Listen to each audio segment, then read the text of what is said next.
다 내게로 오라. 내가 너희를 쉬게 하리라. 나는 마음이 온유하고 겸손하니 나의 멍에를 메고 내게 배우라. 그리하면 너희 마음이 쉼을 얻으리니 이는 내 멍에는 쉽고 내 짐은 쉽고 가벼움이라 하시니라. 하나님은 영이시니 예배하는 자가 영과 진리로 예배할지니라. 아멘.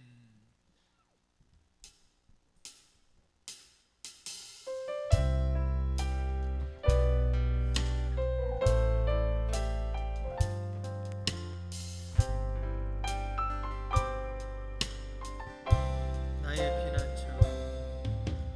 피난처 예수 의지해요. 나의 피난처 예수 의지해요. 나의 가는 길에 거센 바람 몰아쳐와도 나의 피난처 예수 의지해요. 나는 영원히 주님 사랑해요. 나는 영원히 주님 사랑해요. 세상 어떤 것도 나의 사랑 끊을 수 없네. 나는 영원히 주님 사랑해요. 아바 아버지,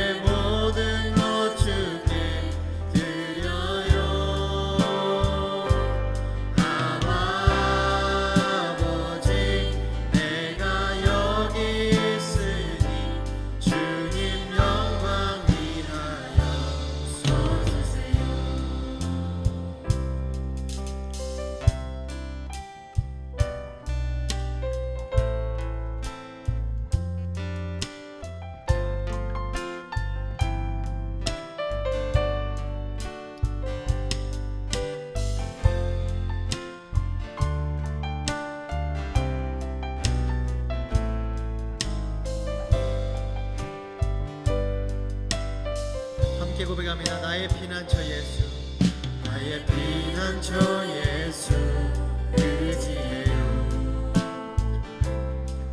나의 피난처 예수 의지해요. 나의 가는 길에 거센 바람 몰아쳐와도 나의 피난처 예수 의지해요. 나는 영원히 주님, 나는 영원히 주님 사랑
박수치며 찬양할 때 주님께 기쁨으로 찬양하겠습니다. 아멘.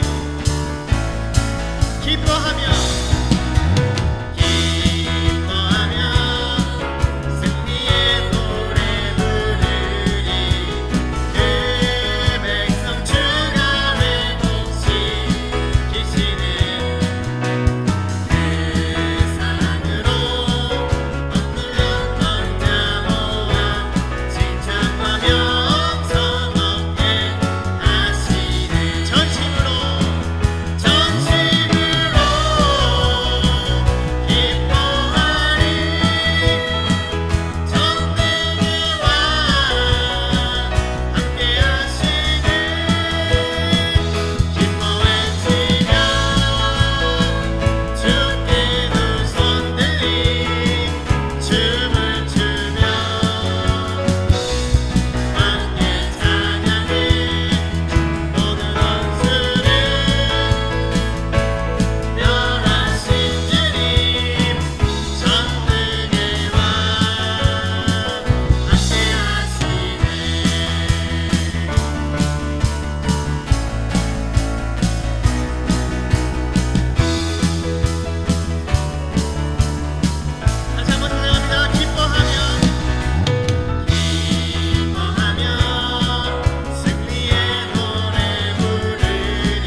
집에서의 하루가 다른 곳의 첫날보다 좋으니 주 사랑 안에 머물며 사랑 노래합니다.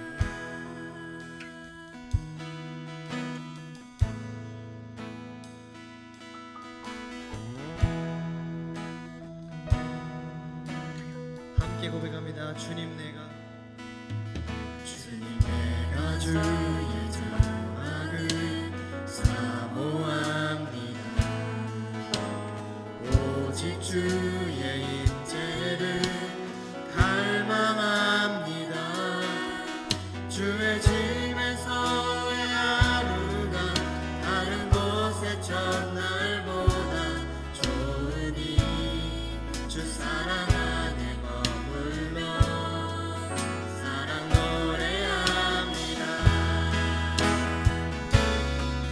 나의 평생에 단 한 가지 소원 주의 아름다우심 보며 사랑 노래하는 것 나의 왕 대신 주님의 얼굴 구하며 주 사랑 안에 머물러 사랑 노래합니다.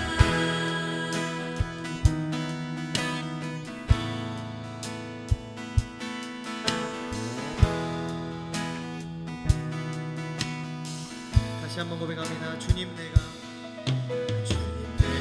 주의 자막을 사모합니다. 오직 주의 인재를 갈망합니다. 주의 집에서의 하루가 다른 곳의 첫날보다 좋으니 주 사랑 안에 머물며 사랑 노래합니다.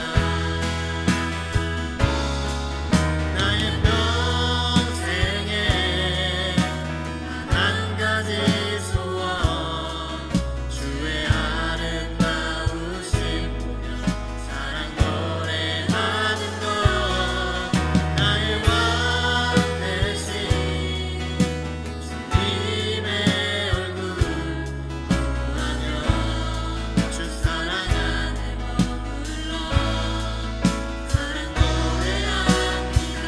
나의 평생에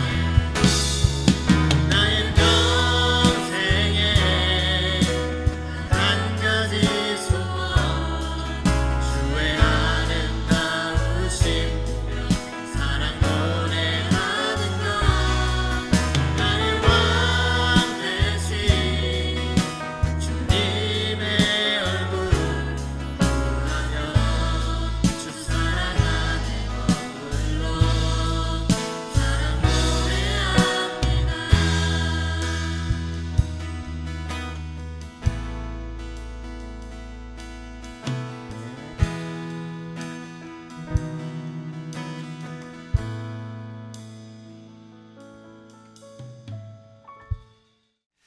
오늘 우리에게 주시는 하나님의 말씀은 고린도전서 12장 12절부터 19절입니다.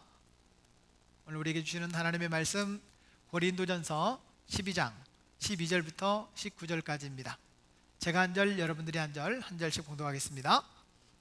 몸은 하나인데 많은 지체가 있고 몸에 지체가 많으나 한 몸과 같이 그리스도도 그러하니라.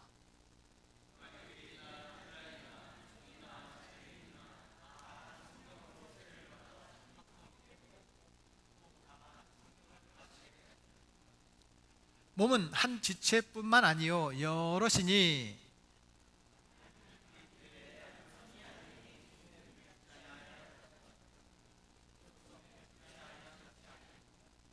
또 귀가 이르되 나는 눈이 아니니 몸에 붙지 아니하였다 할지라도 이로써 몸에 붙지 아니한 것이 아니니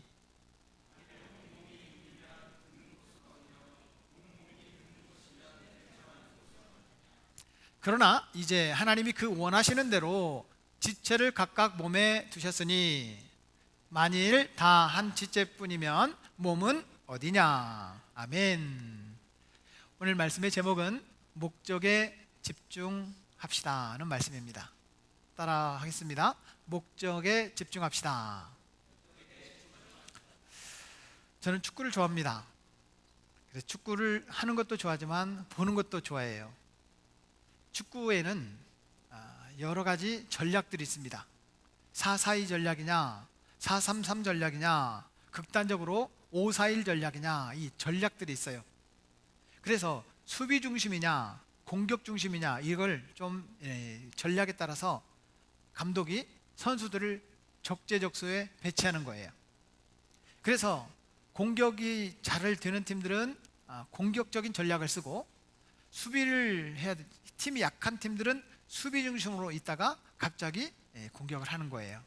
그래서 수비 전략을 쓸 때는 5-4-1 전략, 뭐 이런 전략을 써요. 적재적소에 선수들을 배치하는 거죠. 우리 하나님께서도 적재적소의 하나님이십니다.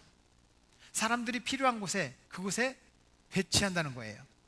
오늘도 우리가 이 자리에 있는 것이 가장 아름다운 자리이기 때문에 여러분들을 하나님께서 이곳에 인도해 주신 줄로 믿습니다. 오늘 1부 예배가 끝나고 2부 예배 직전에 우리 이정순 집사님께서 목사님 보고 싶어서 오늘 왔어요. 너무 막 용기가 됐어요. 예배 드리려고 하는데 몸이 약하셔서 병원에 계셔야 되는데 잠시 2주 후면 병원에 나가라 그러니까 나왔다가 오늘 예배 참석하신 거예요. 우리 집사님에게 빨리 회복되라고 용기와 격려의 박수를 한번 주시기 바랍니다. 하나님께서 우리 성도들의 기도와 그 박수의 힘을 빌어서 우리 집사님 빨리 회복될 줄로 믿습니다. 하나님께서는 적재적소에 우리를 배치해 주십니다. 적당한 자리에, 적당한 자리에. 그렇습니다. 하나님께서 우리를 여기에 배치해 놓으셨다. 누가요? 하나님께서 배치해 놓으셨다 라고 하는 것입니다. 저는 오른발잡이입니다. 오른발잡이. 왼손잡이, 오른발잡이, 오른손잡이예요. 축구를 할 때 보면 제가 오른발로 골을 넣습니다. 우리 최 간사님이 증인이에요. 지난주, 그 지난주 2골씩 넣었어요. 놀랄 일이 아니에요. 왜냐하면 그 전에는 더 많이 넣었거든요. 그런데 90%는 오른발로 넣습니다. 10%는 왼발로 넣어요. 저는 오른발잡이입니다. 그래서 가능하면 오른발로 차려고 노력을 합니다. 왜? 오른발이 더 편하니까. 우리에게도 마찬가지입니다. 여러분들이 잘할 수 있는 부분이 있습니다. 무엇이든지 각자에게는 잘할 수 있는 분야가 있어요. 저보고 신디사이저를 치라고 하면요, 찬양팀 망합니다. 요즘에 드럼을 배우려고 했는데 우리 홍진 집사님 드럼 치는 거 보면 부러워요. 막 연습을 하려고 해도 안 돼요. 한 10년 후에면 될까 모르겠어요. 적재적소에 하나님께서 적당한 사람들을 배치해 놓으셨어요. 이게 얼마나 놀라운 일인지 몰라요. 사랑하는 여러분, 어떤 때는 우리는 내가 재능이 없습니다, 나는 할 수 있는 게 아무것도 없습니다 라고 하는 분들이 계십니다. 아닙니다. 앉아있는 능력이 있어요. 대단한 능력입니다. 누구나 앉아있지 못해요. 지유리를 보세요. 왔다 갔다 못 앉아있잖아요. 쟤는 돌아다니는 게 재능이에요. 내버려 두세요. 하나님께서는 우리를 각자 마땅한 자리에 배치해 놓으십니다. 이것을 적재적소의 하나님, 이렇게 말합니다. 따라하겠습니다. 적재적소의 하나님. 하나님께서 나를 여기에 인도하신 줄로 믿습니다. 옆 사람에게 축복하겠습니다. 하나님께서 집사님을 이곳에 인도하셨습니다. 믿습니까?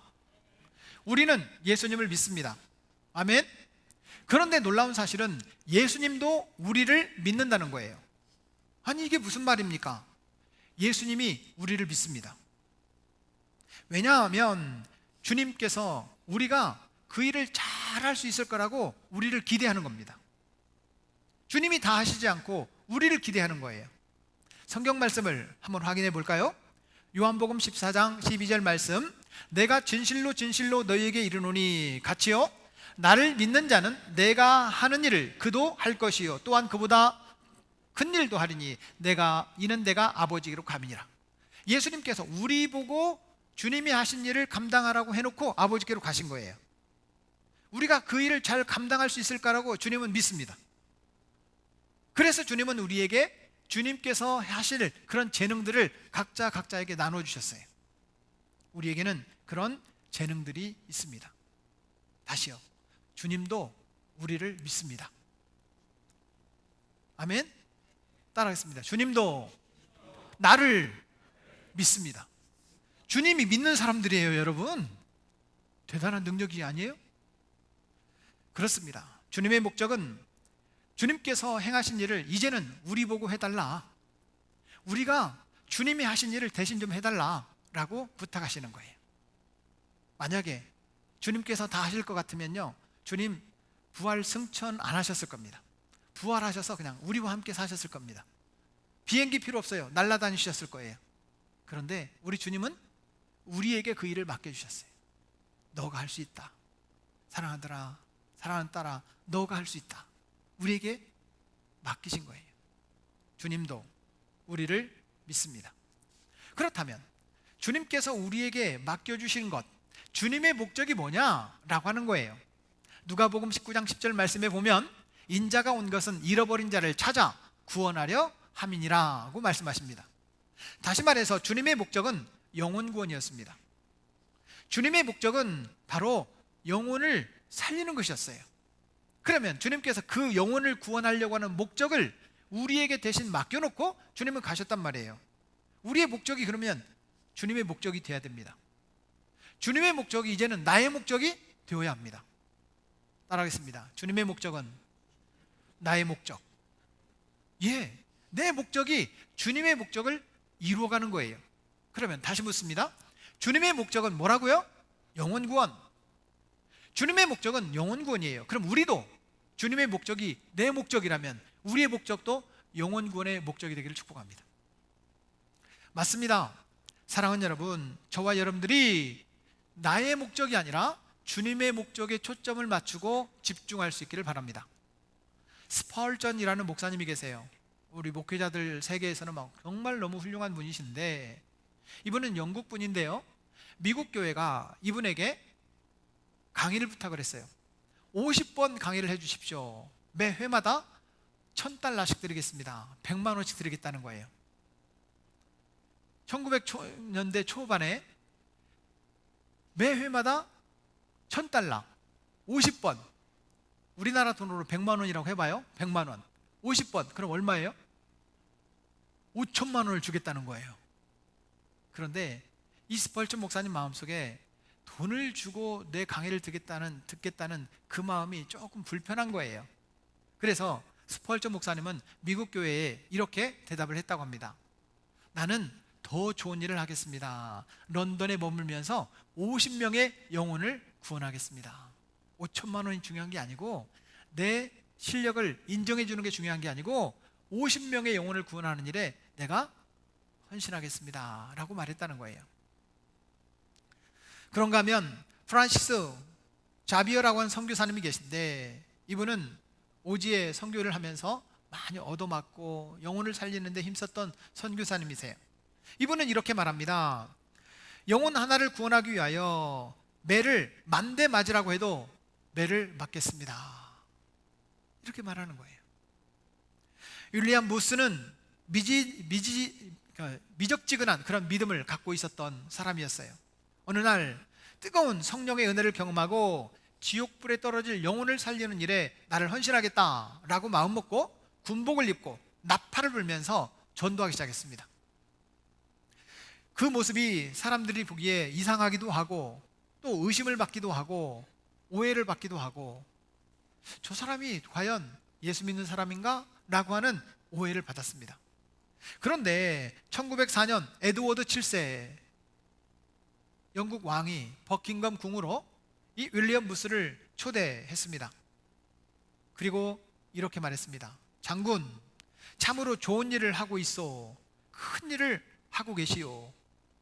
방명록에 사인을 한번 해주시오 라고 윌리엄 부스에게 요청을 했다고 합니다. 윌리엄 부스는 75세였어요. 75세 할아버지가 버킹엄궁 방명록에 이렇게 썼습니다. 각하, 어떤 사람의 야망은 미술에 있고, 어떤 사람의 야망은 명예에 있고, 어떤 사람의 야망은 황금에 있사오나 나의 야망은 영혼에 있습니다. 그 밑에 영어로 써졌죠. My ambition is a soul man, soul of man. 나의 포부, 나의 비전은 한 사람의 영혼에게 있다는 거예요. 그렇게 말했다는 거예요. 구세군의 창설자 윌리엄 부스의 얘기입니다.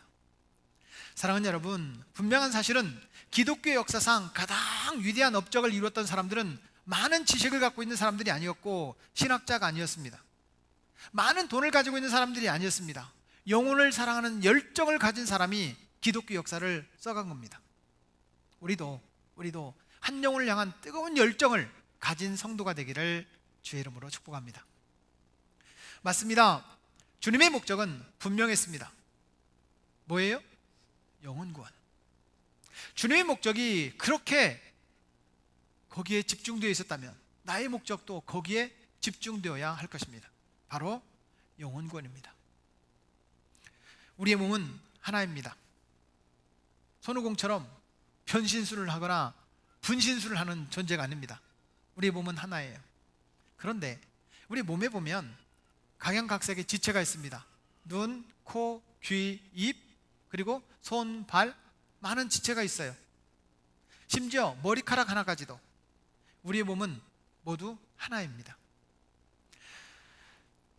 우리가 가만히 살펴보면 뇌나 심장이나 장기를 일단 놔두고라도 성경에서 소개하고 있는 우리의 지체가 뭐가 있느냐면 손, 발, 귀, 눈 이가 있다고 설명하고 있어요.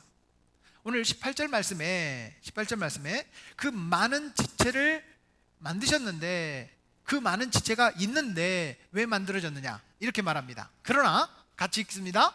이제 하나님이 그 원하시는 대로 지체를 각각 몸에 두셨다. 누가 원하시는 대로? 하나님이 원하시는 대로 만드셨다는 거예요. 여러분 가만히 생각해 보세요. 손이 얼마나 일을 많이 합니까? 그렇죠? 저는 참 신기한 게 뭐냐면 피아노 치는 사람들이에요. 손가락이 그 건반 하나하나를 막 한 개씩만 있으면 띵똥 땡똥 이거 누를 수 있잖아요. 손가락 10개가 막 같이 움직이는 거예요. 신기해요. 저 너무 신기해요. 그것도 안 틀리고 눌러 뭐. 어떤 사람은 안 보고 해. 너무 신기해요. 각자 역할들이 있어요. 그런데 오늘 성경은 분명하게 뭐라고 말씀하시느냐? 하나님께서 원하시는 대로 만들었다는 거예요.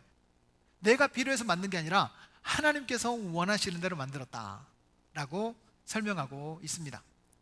그 지체들의 역할이 뭔가? 24절 말씀 우리의 아름다운 지체는 그럴 필요가 없느니라 같이요 오직 하나님이 몸을 고르게 하여 부족한 지체에게 귀중함을 더하사. 다시 말하면 이 지체들은 약한 것을 도와주려고 존재한다는 거예요. 여러분 만약에 발이 없다 생각해 보세요. 발이 없어요. 어떻게 될까요? 기어다니거나 아니면 그 자리에 있어야죠. 그렇죠? 여러분 밥을 먹을 때 발가락으로 먹는 게 편해요? 손가락으로 먹는 게 편해요? 발이 기분 나빠가지고 야 손 너만 밥 먹어? 나도 밥 먹을 거야. 해보라지 뭐. 힘들지. 그런데 손이 밥을 먹어주면 입이 그걸 씹어주고 소화가 되면 장기에서 소화가 되고 또 내보내는 기관도 있고 여러분 이런 모든 지체들이 각자의 역할을 해서 몸을 도와주는 거예요. 몸을. 사도 바울은 이렇게 교회라고 하는 공동체를 우리 몸에 비유해서 우리에게 설명하고 있습니다. 이 말씀의 의미가 뭔가라고 하는 걸 가만히 보니까 부족한 지체를 도우라고 하는 것이. 여러분 우리가 뭔가 잘하는 부분이 있다면 그 잘하는 부분으로 부족한 사람들을 도와주는 성도가 되기를 축복합니다. 바로 이것입니다. 우리가 예를 들어서 기타를 잘 쳐요. 나 혼자만 더 기타를 잘 치지 말고 기타를 관심은 있는데 못 치는 분들을 도와주십시오. 그거 아름다운 일이에요. 또 나는 성경적인 지식이 많아요. 그러면 여러분 내가 많은 지식을 가지고 더 많은 신학 박사가 되겠다는 것이 아니라 부족한 분들을 도와주십시오. 우리의 존재하는 이유는 부족한 지체를 도와주는 거다라고 성경은 설명하고 있습니다. 그런 성도가 되기를 축복합니다. 맞습니다. 오늘 우리가 읽었던 고린도전서 12장은 보통 은사장이라고 말을 합니다. 교회에 하나님께서 여러 지체들 가운데 은사가 있는데 소개하는 은사는 말씀의 지혜, 지식, 또 믿음, 병 고치는 은사, 능력을 행하는 은사, 예언의 은사, 영분별의 은사, 각종 방언하는 은사, 통변하는 은사, 통역의 은사가 있다라고 설명을 합니다. 그 은사들이 다 있어요. 물론 어떤 특별한 사람은 이런 모든 은사들을 다 갖고 있을 수 있습니다. 하지만 나는 그런 은사 가운데 아무것도 없어요, 이런 분도 있을 수 있습니다. 필요할 때 하나님께서 그 각자의 은사를 주셨는데 오늘 고린도전서 12장 11절 각 사람에게 나누어 주신다고 설명하고 있습니다. 여러분, 하나님께서 나에게 주신 은사가 무엇인지 여러분 한번 생각해 보십시오. 저는 목회를 하면서 참 섬기는 은사가 있다는 것을 저는 인정해요. 누군가는 그렇게 섬기면서도 즐거워요.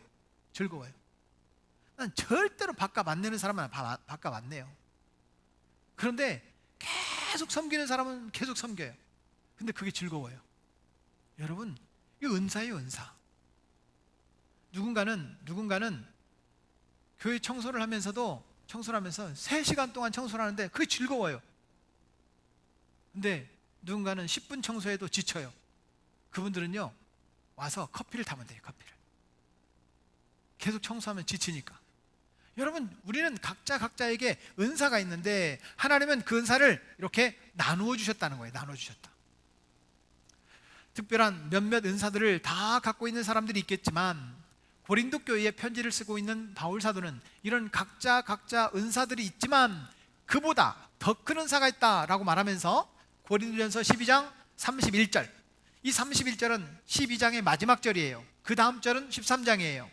고린도전서 12장 31절이 은사장의 마지막인데 이렇게 말을 합니다. 너희는 시작 더욱 큰 은사를 사모하라. 더욱 큰 은사가 있다는 거예요. 방금 전에 말했던 지식의 은사, 영분별의 은사, 통변의 은사, 병 고치는 은사, 많은 능력을 행하는 은사가 있지만 그보다 더 큰 은사가 있다는 거예요. 그리고 고린도전서 12장 31절 그 다음 절이 고린도전서 13장이에요. 여러분, 고린도전서 13장은 무슨 장? 사랑장. 무엇보다도 가장 큰 은사가 뭐다? 사랑의 은사라는 거예요. 우리 사랑하는 성도들이 사랑하면서 살기를 축복합니다. 사랑은 뭐냐? 저는 혼자 생각해 봅니다. 사랑은 뭐냐? 부부가 되는 게 사랑이 아니에요. 여러분, 사랑이란 저는 손을 잡아주는 것이다. 코로나 때문에 마음껏 손을 못 잡아주는 그런 환경이지만 여러분, 코로나는 저는 마귀가 줬다 생각을 해요. 왜냐하면 손을 못 잡게 하니까.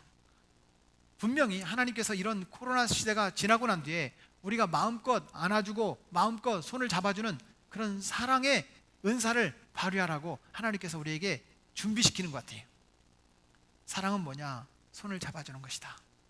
또 한 가지, 사랑은 뭐냐? 내가 밥 사주는 것이다. 따라하겠습니다. 사랑은 손 잡아주는 것이다.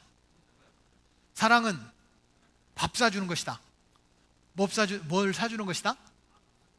제 생각이에요. 성경에 그런 말 없어요. 분명한 것은요, 사랑의 은사를 사모하라. 사도 바울은 그렇게 얘기합니다. 모든 것을 사랑의 근거에서 주님의 사랑으로 여러분 감당할 수 있는 우리 은사자들이 되기를 축복합니다. 내 재능? 좋아요. 그 재능들을 사랑으로 베풀고 섬기는 일에 쓰임받는 우리 영락 가족들이 되기를 축복합니다.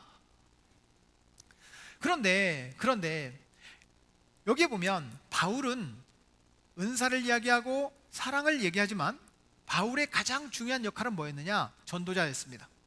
특별히 해외 선교사였어요. 그런데 바울 당시에는 해외라 할 것도 없어요. 국경이 없어요. 건너가면 그냥 건너갈 수 있는 거예요. 비자가 필요 없어요. 그렇기 때문에 다른 나라 마음껏 왔다 갔다 할 수 있어요. 왕래할 수 있는 나라예요. 국경이 없기 때문에. 바울은 가까운 곳에서부터 먼 곳으로 더 먼 곳으로 복음을 전하는 복음 전도자였어요. 바울의 관심은 예수님의 목적이 나의 목적이 되기를 원했습니다. 예수님의 목적은 영혼 구원이었기 때문에 바울은 끝까지 복음을 전하면서 영혼을 살리기를 원했어요. 사랑하는 여러분, 저와 여러분들도 복음의 증인이 되는 것, 복음 전하는 것이 우리의 목적이 되기를 축복합니다. 예수님의 목적을 깨달았던 바울 사도처럼 우리도 바울이 깨달았던 그 복음의 비밀, 영혼을 살리는 것이 우리의 목적이 되어야 된다는 거예요. 어떤 분들은 교수님이세요. 예, 내가 갖고 있는 지식으로 학생들을 전도하는 거예요. 나는 사업가예요. 내가 돈을 벌어요. 만나는 많은 사람들에게 그리스도의 영향력을 끼치며 전도하는 거예요. 나는 학생이에요. 공부하는 우리 동료들을 전도하는 거예요. 나는 직장인이에요. 직장에서 복음의 영향력을 미치는 거예요. 내 삶의 어떤 영역에 하나님께서 배치해 놓은 그 분야에서, 그 위치에서 적재적소에 하나님이 우리를 배치해 놓으셨다면 그곳에서 주님의 목적을 성취해가는 저와 여러분 되기를 축복합니다. 맞습니다. 우리의 몸은 많은 지체들이 있습니다. 몸을 세우는 거예요. 눈도 눈의 역할을 하는 거예요. 코도 입도 귀도 역할을 하는 거예요. 여러분, 귀가 없다고 생각해 보세요.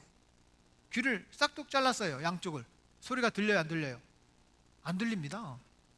귀팍귀가 있다는 것이 얼마나 큰 축복인지 몰라요. 내 성격은 좀 꼬부라진 것 같아. 괜찮아요. 여러분, 그것 때문에 공동체에 쓰임 받을 수 있어요. 귀팍귀를 보세요. 평평해요? 지 맘대로 생겼어요. 그런데 이 귀팍귀가 하나님께서 얼마나 기가 막히게 만드셨는지 소리가 쏙쏙쏙 들어가서 고막이 흔들리고 그 소리를 내가 이해할 수 있게 돼요. 그 은혜예요. 어떤 사람은 고다요.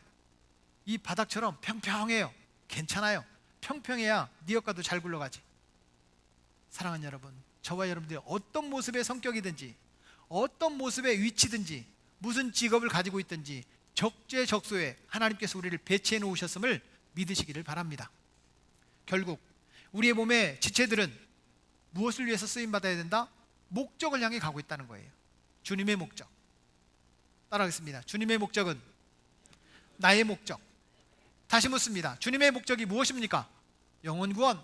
그럼 나의 목적은 무엇이 되어야 될까요? 영혼 구원. 우리의 삶의 주변에 여러분들이 하고 있는 그 분야에서 여러분 영혼 구원을 위하여 집중하는 성도가 되기를 축복합니다. 주님은 몸된 교회를 세우셨습니다. 주님께서 말씀하시면서 교회를 세우리니 내 교회를 세운다고 말씀하십니다. 다시 말해서 교회는 주님의 몸이에요. 교회 공동체에 보면 이런 사람도 있고 저런 사람도 있고 그런 분도 계시고 저런 분도 계시고 다양한 분들이 계십니다. 그래서 교회 공동체가 세워지는 거예요. 그런데 바울이 왜 사람의 몸에 비유해서 교회 공동체를 이야기하고 있는가 봤더니 우리 몸에 다양한 기능을 하는 지체들 때문에 우리 몸이 제대로 세워지듯이 다양한 성도들이 모여서 교회 공동체가 이루어진다는 거예요. 다시 말해서 교회 공동체를 세우는 일에 우리 성도들이 쓰임받아야 된다라고 하는 사실을 사도 바울은 비유적으로 우리 몸에 비유해서 설명하고 있는 것입니다.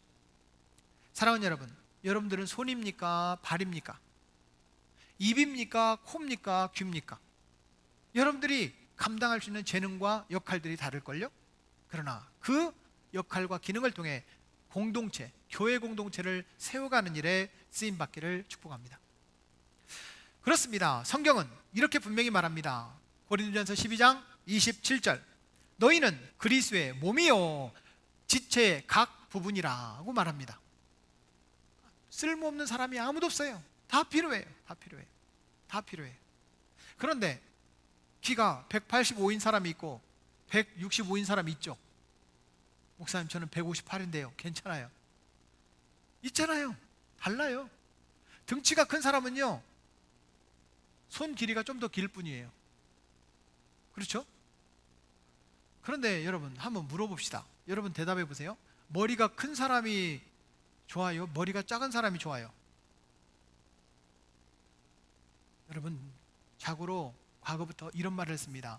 두대왈 장군이요 족대왈 도적이라 이런 말이 있어요. 머리가 크면 장군이고 발이 크면 도둑이래요. 그런데 연예인이 되려면요 얼굴이 작아야 돼요. 얼굴이 크면요 절대로 안 됩니다. 강호동 빼고 안 돼요. 각자의 덩치가 크더라도 역할이 있다는 거예요. 역할이. 하나님께서 우리를 그렇게 쓰시는 줄로 믿습니다. 몸을 세워야 돼요. 지체들은 몸을 세워야 돼요. 우리 사랑하는 성도들은 공동체, 교회를 세워가는 일에 쓰임받기를 주님의 이름으로 축복합니다. 오늘 21절 말씀 같이 한번 읽습니다. 같이 시작.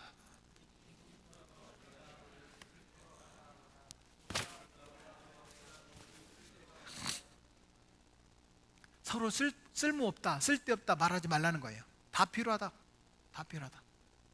옆 사람에게 말해주세요. 집사님 우리에게 꼭 필요해요. 그래서 하나님께서 여기에 배치해 놓으셨다는 거예요. 사랑하는 여러분, 그렇습니다. 성경에 보면 각 지체들, 재능들을 주셨는데 어떤 종류의 사명들이 있는가라고 말하면서 이렇게 말합니다. 사도요, 선지자요, 교사요, 능력 행하는 자요, 병 고치는 은사요, 서로 돕는 것과 다스리는 것과 각종 방언을 말하는 것이라. 모두가 이런 재능을 가지고 있을 수 없어요. 이런 직분을 가질 수 없습니다. 돌아가면서 담임 목사를 합시다. 이게 좋습니다. 해봅시다, 여러분. 다음 주 담임 목사님은 우리 안수 집사님이 하시죠. 뭐 좋을 것 같아요. 저는 좋을 것 같아요. 근데 그게 잘 안 되는 거예요. 역할과 재능을 하나님께서 따로 주셔서 그 역할을 감당하라는 거예요. 저는 제가 영락교회 담임 목사로서 우리 교회에서 믿음 제일 좋은 사람이 되기를 소망합니다. 저는 제 소망이에요. 여러분들은요, 맞아요, 목사님이 믿음 제일 좋아야 돼요 라고 말하지 말고, 아니요, 제가 믿음 제일 좋은 사람이 되기를 원해요 라고 서로 믿음의 선한 욕심을 가질 수 있기를 바랍니다. 주님은 나를 통해 공동체를 세워가십니다. 우리를 통해 주님의 공동체를 세워가시는 줄로 믿습니다. 저와 여러분들이 힘을 합하여 주님의 공동체를 세워가는 일에 쓰임받기를 축복합니다. 왜? 우리는 교회의 지체들이니까. 그러면 생각해 보세요. 주님께서 공동체를 세워가는 일에 우리를 쓰임받기를 원하는데, 주님의 공동체라는 것이 처음부터 막 100명, 500명, 1000명이 되느냐? 그러지 않아요. 몇 사람부터 시작하는 거예요. 저는 우리 익산 영락교회 공동체가 점점점 성장하고 건강한 교회로 만들어져 가기를 소망합니다. 그런데 거기에 한 사람 한 사람이 더해가는 거예요. 더해가는 것. 영혼 구원을 통하여 한 사람 한 사람이 더해갈 때 우리 교회는 조금 더 건강한 교회로, 더 덩치가 큰 교회로 성장해 갈 줄로 믿습니다. 오늘 말씀의 제목은 목적에 집중하자는 말이에요.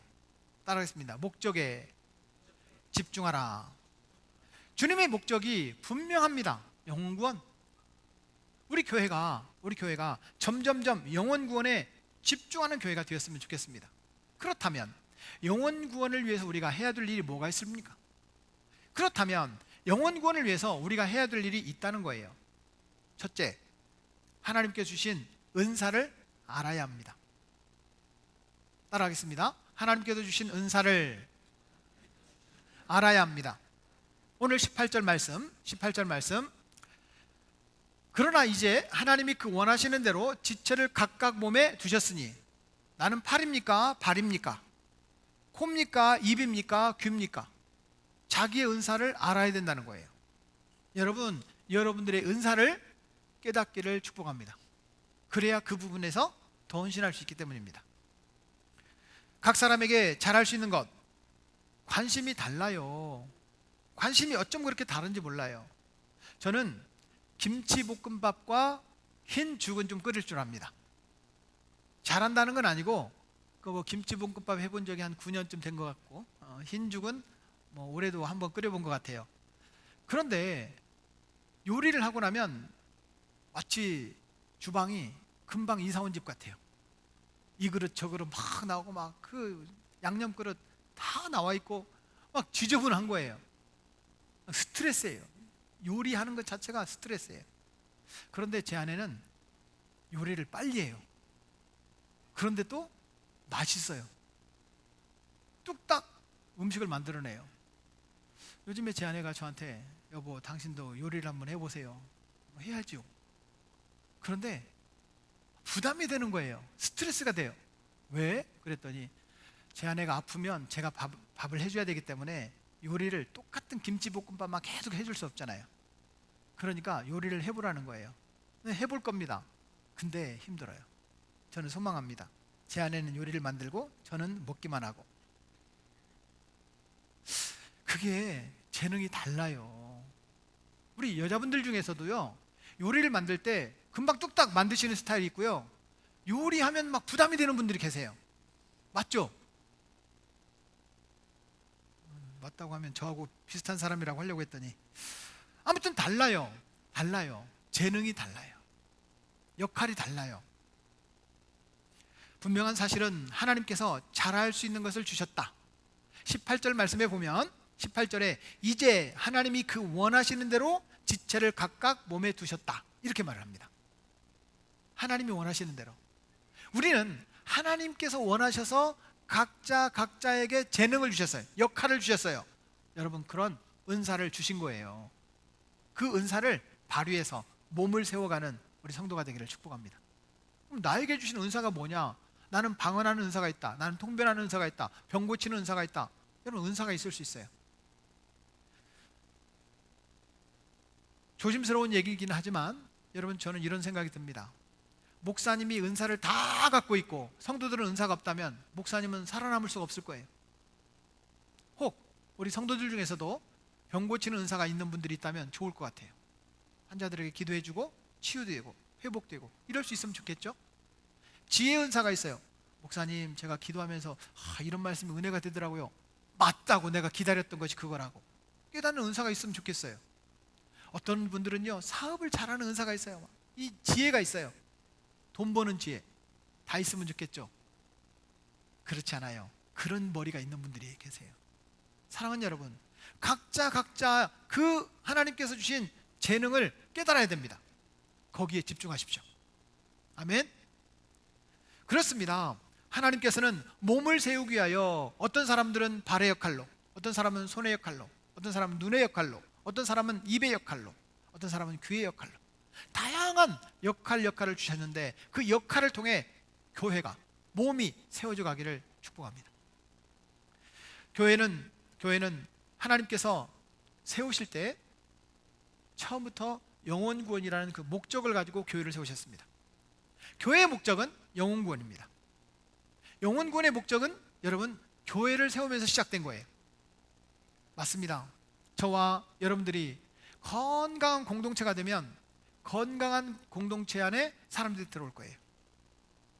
분명한 사실은 하나님께서 우리를 통해서 교회를 세우시고 교회를 세우시기 위하여 각자에 맞는 역할과 재능과 은사를 주셨다.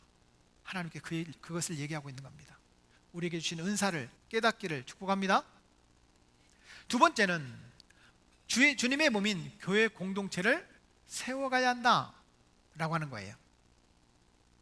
오늘 25절 말씀을 같이 읽겠습니다. 25절 시작. 몸 가운데에서 분쟁이 없고 오직 여러 지체가 서로 같이 돌보게 하셨느니라. 아멘. 교회는 성도입니다. 건물이 아니에요. 건물은 예배당이에요. 오늘이 참 특별한 날입니다. 오늘 주일이. 왜냐하면 우리 교회가 저 상가에 있다가 우리 이 자리로 이사 온 지가 주일로 딱 100번째 되는 주일이에요. 남자친구 여자친구도 뭐 100일 날 되면 뭐 하잖아요. 그렇죠? 우리도 뭐 할 겁니다. 오늘 점심 때 맛있는 거 먹을 거예요. 여러분, 100일째 되는 주일. 우리 교회가 여기 이사 오기 전에 답사를 왔는데요, 기가 막힌 거예요. 풀이 이렇게 자라 있고요, 이거 완전히 창고예요, 창고.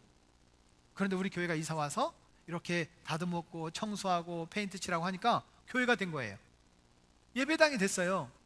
그런데 본래 교회라는 이름은 이 건물 개념이 아니라 사람이에요. 그래서 영락교회라는 이름으로 모인 성도들이 교회예요.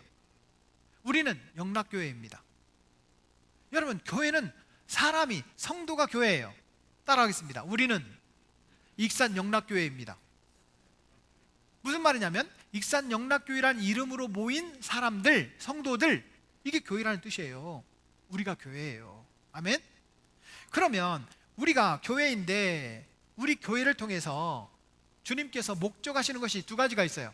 오늘 25절 말씀에 근거하니까 주님의 몸된 교회가 무엇을 해야 되느냐? 첫째는요, 분쟁하지 말아야 된다, 이렇게 말해요. 분쟁이 없어야 된대요. 분쟁이라는 것은 싸우고 다투고 갈등하고 하는 거예요. 이거 하지 말라는 거예요. 교회 공동체는 하나가 돼야 돼요. 생각을 해보세요. 교회가 막 자꾸 싸우고 또 싸우고 싸우면 새신자들이 그런 교회 가고 싶겠어요? 우리 교회가 따뜻하고 사랑을 나누고 서로 너무 좋아, 막 서로 섬겨, 따뜻한 교회, 분쟁이 없고 따뜻한 교회가 되면, 여러분 우리가 전도 안 해도 야, 그 교회 성도들은 표정이 밝아, 그 교회를 갔다 왔는데 너무 행복해, 그 사람들이 우리 교회로 오게 될 거예요. 그런 아름다운 일이 생겨나기를 축복합니다. 건강한 부부는 건강한 아이를 낳게 됩니다. 건강한 교회는 건강한 새신자를 얻게 되는 거예요. 우리 익산 영락교회가 먼저 전도하는 교회가 아니라 건강한 교회가 되기를 소망합니다. 다시 말하면 첫 번째는 분쟁이 없어야 된다. 싸우지 맙시다. 빨리 옆 사람은 인사해요. 싸우지 맙시다. 두 번째, 서로 돌아보아야 된다라는 거예요. 돌아봐야 된다. 분명히 두 사람만 있으면 한 사람은 좀 더 강하고 한 사람은 부족한 게 있어요. 둘 다 강해요. 그래도 어떤 사람은 이 부분에서 더 잘하고 이 부분에서 좀 약해요. 분명히 차이가 있어요. 여러분, 좀 더 잘할 수 있는 사람이 좀 더 부족한 분들을 도와주는 거예요. 그것이 아름다운 일이에요. 그렇습니다. 히브리서 10장 24절 25절 말씀에 보면 서로 돌아보아 사랑과 선행을 격려하며, 밑에 같이 읽겠습니다. 권하여 그날이 가까움을 볼수록 더욱 그리하자. 서로 돌아보고 사랑하되 선행을 해야 된다. 사랑하면서 선행을 해야 되는데 언제? 주님이 오시는 그날이 다가올수록 더욱더 그렇게 열심히 하자. 사랑하면서, 여러분 착한 일 하면서 살자는 거예요. 이것이 우리 교회 공동체가 해야 될 일입니다. 서로 사랑하고 함께 착한 일을 하라. 우리는 서로를 돌아보는 성도가 되기를 바랍니다. 몸이 약해요. 그럼 더 많이 기도해 주셔야죠. 어제 우리 윤주연 성도님의 어머님이 이제 지금 80대 초반이신데, 이 어르신이 감나무 소독을 하다가 낙상을 하셨어요. 그래서 갑자기 원대병원 응급실에 지금 들어가 계신데, 이분이 우리 교회로 오기 시작했어요. 우리 힐링샵에 오셔서 반신욕도 하시고 또 이렇게 우리 교회를 방문하기 시작했어요. 구원의 때가 다가오고 있는 것 같은데, 이분이 갑자기 어제 낙상을 하셔서 지금 병원에 입원했거든요. 코로나 때문에 마음껏 신방도 못 가요. 더 기도가 막 되는 거예요. 제가 할 수 있는 부분은 일단은 기도하자. 기도로 제가 돕고 있습니다. 여러분들 기억나시면 여기 윤여사 오딱 어머니 회복을 위해서 기도해 주시기를 바랍니다. 여러분, 약한 부분들이 있으면 서로 돌아봐야 돼요. 밤 10시 반쯤 돼가지고 제가 위드커피를 갑니다. 위드커피 좀 잘 되나 가보면 권사님이 쌍화차 한 잔을 주세요. 저에게 너무 큰 힘이 돼요. 근데 우리 권사님이 제가 가면 너무 기뻐하시는 거예요. 여러분들도 밤 10시 반에 위드커피 한번 가보세요. 너무 힘이 되는 거예요. 돌아보는 거예요. 혹이라도 담임 목사가 부족해서 돌아보지 못하는 분들이 있다면 사인을 좀 주세요. 제가 돌아보겠습니다. WAM이라고 하는 선교단체가 있습니다. 해외 선교단체인데, 이 선교단체에서 코로나 시대에 우리가 뭔가를 좀 하자, 약을 하나 개발을 했어요. 일명 코로나 약이에요. 코로나 치료약이 아니라 호흡기와 순환계통의 그런 회복을 위한 아주 좋은 약을 개발을 했어요. 그래서 전 세계에 막 배포하고 있습니다. 키르기스탄에, 러시아에, 미국에, 한국에 배포를 하게 되었는데, 놀라운 일이 벌어지기 시작했어요. 코로나가 한 명 나왔고, 의심 증상자가 있었는데, 확진은 안 됐지만 의심 증상자가 있었는데 이 약을 먹고 나았어요. 또 어떤 사람은 비염이 나았다, 혈압이 떨어졌다, 또 당뇨가 나왔다, 이런 보고가 막 올라와요. 그런데 우리 집사님이 저에게 이것을 400인분을 주면서 선교사님들이 오시면 드리세요 하고 기증을 해주셨어요. 저도 그걸 먹어봤어요. 여러분, 그게 6봉지가 3일분인데 아침 저녁 6봉지가 9만 원이에요. 9만 원. 그것을 우리 성도들에게 오늘 한 봉지씩 다 드리겠습니다. 가족이 4명인 분은 4봉지 가져가세요. 놀라운 변화가 나타날 거예요. 혹시라도 좋은 변화가 나타나면 여러분 저한테 말해주세요. 해외 선교지에 보내려고 그래요. 지금 케냐와 네팔과 러시아, 캄보디아 지금 4개 나라에 보내려고 준비 중에 있어요. 여러분, 내가 가지고 있는 재능으로 다른 사람을 돌아보고 도와주려고 하는 그런 선한 마음, 저는 그 약이 실제로 효능이 있다고 생각하지만 그 효능이 없다 할지라도 그 선한 마음 때문이라도 치유가 될 거라고 저는 믿습니다. 여러분들도 꼭 드시면서 정말 약한 부분들이 회복되기를 바랍니다. 아토피도 나았다는 보고가 있어요. 여러분, 우리가 섬기는 그 아름다운 섬김, 돌아보는 것, 여러분 이거는 주님의 기적을 일으킵니다. 그런 기적을 경험하기를 축복합니다. 여러분 나가실 때 저 설명서와 함께 다 넣어놨어요. 가족 숫자만큼 가져가세요. 아침 저녁으로 봉지 커피 마시듯이 타서 드시면 돼요. 밑에 침전물이 생기는데 그 침전물까지 다 마시면 돼요. 맛있어요. 제가 먹어보니까. 아무튼 여러분, 서로 돌아보는 것, 이것은 우리 교회 공동체가 해야 될 일입니다. 서로 돌아보는 일에 우리 마음과 생각을 집중할 수 있기를 바랍니다. 그렇습니다. 마지막 3번째는 아직 믿지 않는 영혼을 사랑해야 됩니다. 영혼 구원을 위해서 우리가 해야 될 일이 있다. 3가지를 말씀드립니다. 따라하겠습니다. 하나님께서 주신 은사를 알아야 됩니다. 2번째, 주님의 몸인 교회 공동체를 세워가야 합니다. 마지막 3번째, 같이요. 아직 믿지 않는 영혼을 사랑해야 합니다. 오늘 고린도전서 12장 31절 말씀, 여러분 색깔이 다른 부분만 같이 읽겠습니다. 더욱 큰 은사를 사모하라. 방금 전에도 말씀드린 것처럼 12장 31절이 끝나면 그 다음 절은 바로 13장이에요. 고린도전서 13장은 무슨 장이라고 그랬죠? 사랑장. 여러분, 더욱 큰 은사는 뭐냐? 사랑하는 거예요. 여러분, 전도하는, 영혼을 구원하는 목적이 우리 교회 빈자리 채우는 것이 아닙니다. 그 영혼을 사랑하는 거예요. 주님의 마음으로 사랑하는 거예요. 여러분, 그 사랑의 열매가 맺혀질 줄로 믿습니다. 하나님은 사람을 지으시고 생육하고 번성하라고 말씀하셨습니다. 생육하고 번성하는 것은 여러분 혼자 사는 것도 좋지만 가능하면 결혼하십시오. 제가 예외로 인정해 줄 사람 한 명밖에 없어요. 제일 앞에 있어요. 김혜순 목사님만 빼고 다 결혼하세요. 용서합니다. 그런데 여러분, 결혼의 최고의 선물, 결혼의 최고의 아름다운 선물이 뭐예요? 자녀입니다. 자녀가 사실은요 부모님에게 십자가예요. 자식을 낳으면 부모님이 계속 희생하고 또 희생하는데, 그런데 거기에서 기쁨이 있어요. 하나님께서 결혼이라는 관계를 주신 것에 여러분 열매가 솔직히 남편이 아니에요. 아내가 아니에요. 뭐예요? 자식이더라고요. 자식이에요. 자식 때문에 살아요. 자녀들 때문에 기뻐요. 자녀들 때문에 행복해요. 사랑하는 여러분, 영혼도 마찬가지입니다. 신앙생활도 새로운 영혼을 우리가 품고 그 열매를 맺으면요 너무 기쁜 거예요. 신앙생활의 최고 기쁨은 뭐냐? 전도의 열매를 맺는 거예요. 한번 경험해 보시기를 축복합니다. 얼마나 힘든지 몰라요. 그런데 전도를 하다 보면 어떤 사람은 한 달 만에 나아요. 그런데 어떤 사람은 10년 걸려요. 육체적인 자녀들은 10개월이면 낫는데 전도는요 어떤 사람은 한 달 걸리고 어떤 사람은 10년 걸려. 아니, 어떤 사람은 50년 걸려도 안 되는 사람이 있어요. 마지막 돌아가시기 직전에 구원받는 사람도 있다고요. 영적 자녀를 낳는 것이 훨씬 힘들다는 뜻이에요.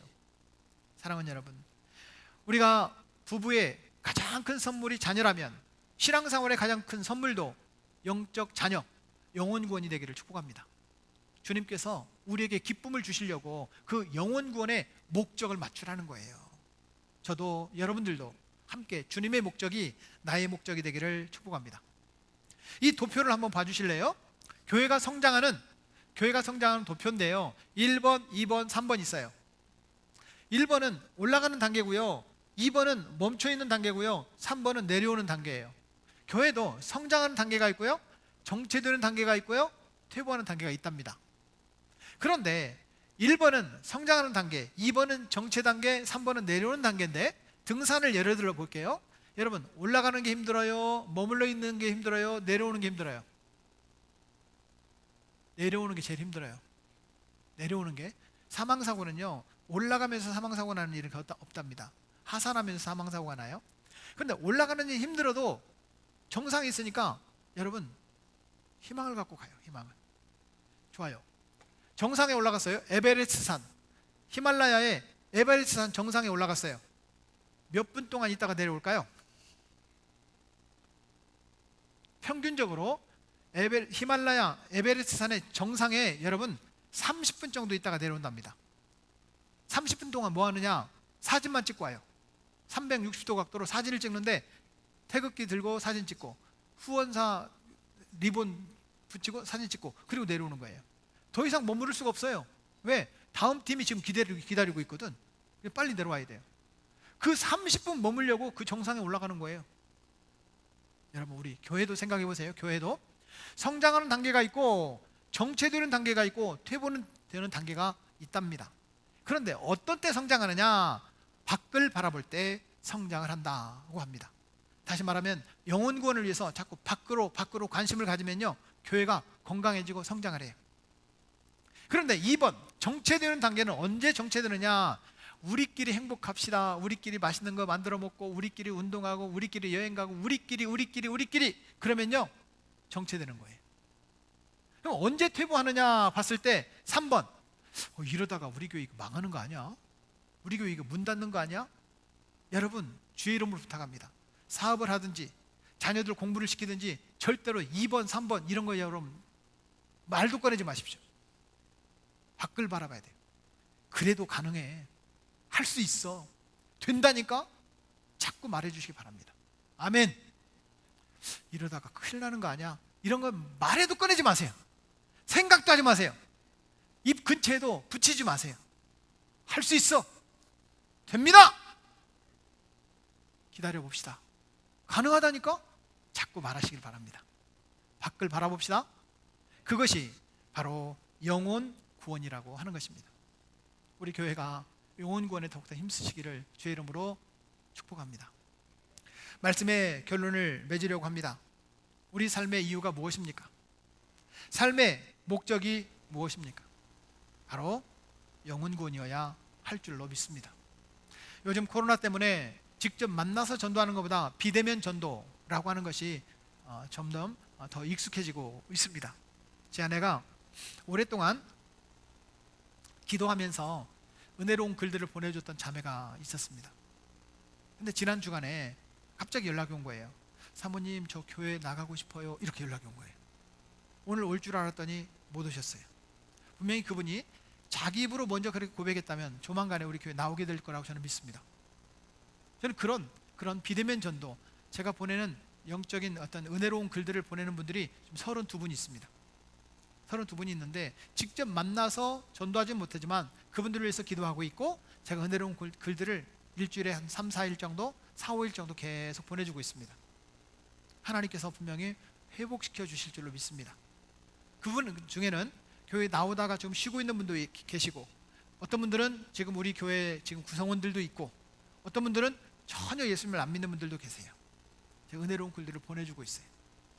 이 사실을 깨닫고 익산에 있는 몇몇 목사님들이 보내달라 그래서 그 목사님들에게도 제가 보내주고 있어요. 사랑하는 여러분, 내 삶의 목적이 어떠하든지 영혼 구원이 될 수 있기를 축복합니다. 어느 날 우리가 그렇게 기도하고 은혜로운 글들을 보내고 기다렸더니 언젠가 이런 연락이 올 거예요. 집사님, 저도 집사님 다니는 교회 나가고 싶어요. 권사님, 권사님 저희 위해서 기도해 주셔서 감사해요. 다음 주에 저랑 같이 교회 가도 될까요? 분명히 이런 연락을 받는 그런 감동적인 그런 순간이 오게 될 거라고 믿습니다. 사랑하는 여러분, 저와 여러분들이 이렇게 안 믿는 사람에게서 연락이 와서 나도 다음 주부터 교회 갈게요, 이런 감동적인 감격을 경험하는 그런 믿음의 삶이 되기를 축복합니다.